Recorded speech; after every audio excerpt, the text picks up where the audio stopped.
Can't see small text on your Android phone? Turn on the screen magnification feature in seconds.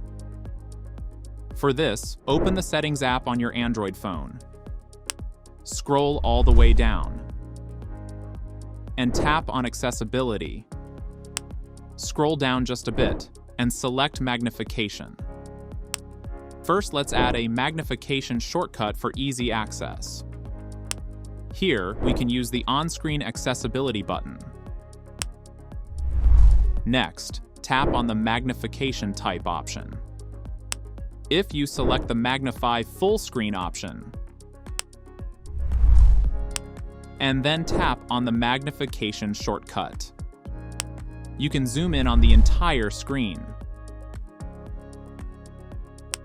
Alternatively, you can also choose to zoom in on a part of the screen. Now, when you activate the screen magnification, you'll get a small magnification box.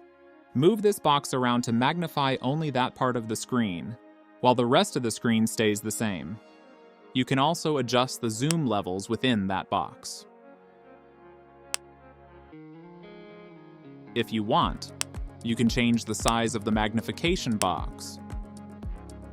And that's it.